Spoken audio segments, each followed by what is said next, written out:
Shine परिवार के सभी कस्टमर्स और एसोसिएट आप सभी को Rashid Naseem chairman shine group का प्यार भरा नमस्कार। साथियों, मैं पिछले काफ़ी दिनों से आप सभी लोगों से शाइन परिवार में 2019 के अंतिम माह से लेकर के अब तक की गई रजिस्ट्रियों के बारे में लगातार आप सभी लोगों को सूचित करता चला आ रहा हूं कि बहुत सी रजिस्ट्रियाँ ऐसी जो बिल्कुल गलत हुई हैं, जिस रजिस्ट्री का कोई आधार नहीं था और रजिस्ट्रियाँ लोगों ने ऐसे करा ली कि लाइबिलिटी किसी और की लगा दी, नाम किसी और लिखवा दिया और बहुत से ऐसे परिवार के लोगों के नाम पर रजिस्ट्री करा दी गई जिनका रजिस्ट्री का आधार बनता नहीं था। जैसा कि मैंने आप सभी लोगों को आज सुबह के अपने एक ऑडियो में बताया है कि हजारों रजिस्ट्रियाँ ऐसी एजेंसियों के द्वारा निकाली गई हैं छांट करके, जिन रजिस्ट्रियों पर एजेंसियों के द्वारा ही प्रश्न चिन्ह लगे हुए हैं कि ये रजिस्ट्रियाँ कैसे की गई हैं, जिसमें अनाप शनाप पेमेंट ट्रांजैक्शन लिखे गए हैं। अब मैं इस रजिस्ट्री के पेज को ही आपको बताना चाहूँगा। इसके पेज में आप देखें, यहाँ पर भूमि का मूल्य 5 लाख रुपए दिखा करके ये दिखाया गया कि बजरिए मतलब आप नगद में पैसा रिसीव किया।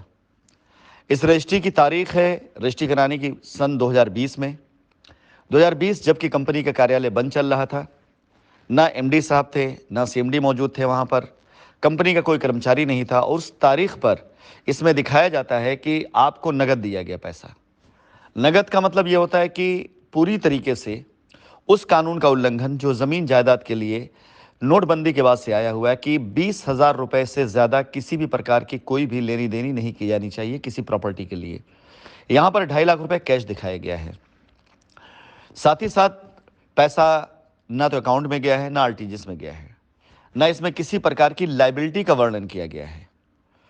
अब अगर आप इसको कानूनी नज़रिए से देखें तो ये दरअसल कंपनी के साथ लूट की गई है, कंपनी ने किसी को नहीं लूटा है। यहाँ जिन लोगों ने रजिस्ट्री की है, जिन्होंने रजिस्ट्री करवाई है, चाहे वो कस्टमर हो, चाहे वो एसोसिएट हो, चाहे वो ऑथराइज सिग्नेटरी हो, ये सारे के सारे लोग ये पूरी तरीके से इसके अंदर इस साजिश में मिले हुए, जिसमें रजिस्ट्री कराते हुए ना तो ये ध्यान दिया गया कि पेमेंट ट्रांजैक्शन कैसे हुई है, कंपनी की ज़मीन को ऐसे ही लिख करके किसी के भी नाम पर पैसा वसूला गया है। आप सभी से मेरा निवेदन है, अपनी रजिस्ट्रियों को चेक करें।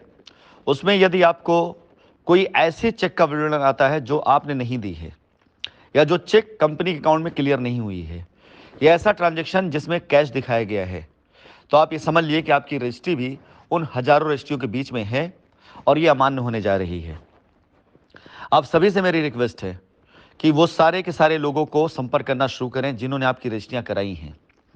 उन सारे लोगों से आप संपर्क करना शुरू कर लें, क्योंकि जिस समय कंपनी अपनी कार्यविधि को स्टार्ट करेगी, जिस समय कंपनी अपने कार्य को स्टार्ट करना शुरू कर देगी, उसके बाद ये आपके लिए बड़ा मुश्किल हो जाएगा कि आप अपनी रजिस्ट्रियों को बचा सकें। मेरा अनुरोध है आप सभी कस्टमर से कि बगैर किसी उत्तेजना में आए हुए, बगैर घबराए हुए, बगैर किसी प्रकार का अपने अंदर डर समाये हुए, आप इमीडिएट से इमीडिएट ऐसे लोगों से संपर्क करना शुरू करें जिन्होंने आपसे पैसे लिए, जिन्होंने आपकी रजिस्ट्रियाँ इस नाम पे करवाई है कि आपकी लायबिलिटी उतर गई। एक्चुअली आपकी लायबिलिटी उतरी नहीं, आपकी लायबिलिटी डबल चढ़ गई है। आपका पैसा कंपनी में जो आया था उसके नाम पर आपने किसी के यहाँ पर रजिस्ट्री करा तो ली, लेकिन ना तो कंपनी की लायबिलिटी समाप्त हुई वो, और ना उसके बाद जो आपने कंपनी की ज़मीन लिखवाई, उस पर जो आपने पैसा किसी को दिया है, उस ज़मीन में कभी कब्जा पा पाएंगे आप। आपका वो पैसा भी जिनके पास गया, वो पैसा भी आपका पूर्ण रूप से असुरक्षित है।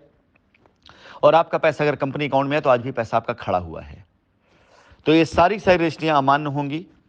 आप सभी लोगों से मेरा अनुरोध है, आपका पैसा यदि कंपनी अकाउंट में आया हुआ है वो पूर्ण रूप से सुरक्षित हो, मेरी जिम्मेदारी है, कंपनी की जिम्मेदारी है। लेकिन वो सारे के सारे लोग जिन्होंने आपको पूरी तरीके से ठगा है, उनको बचकर मत जाने दें। उन लोगों के खिलाफ इकट्ठा होना शुरू हों और ऐसी सभी रजिस्ट्रियाँ जो कि आप लोगों को झूठ बोलकर कराई गई हैं, जहां पर पूरी तरीके से सबको मिला करके, चाहे वो एसोसिएट हो, चाहे वो ऑथराइज सिग्नेटरी हो, चाहे वो रजिस्ट्री कराने वाले लोग हों, पूरी तरीके से एक संगठन बना करके कस्टमर को लूटा गया है। इस बात को उजागर करने में सहयोग करें ताकि ऐसे लोगों के खिलाफ कार्रवाई की जा सके जिन्होंने इस तरह की चीज़ों में अपनी रोटियां सेकी हैं। फिलहाल इस रजिस्ट्री पेपर को आप पढ़ें, समझें। अगर आप पास भी ऐसी रजिस्ट्रियाँ हैं तो आप उसे अमान्य मान के चलें।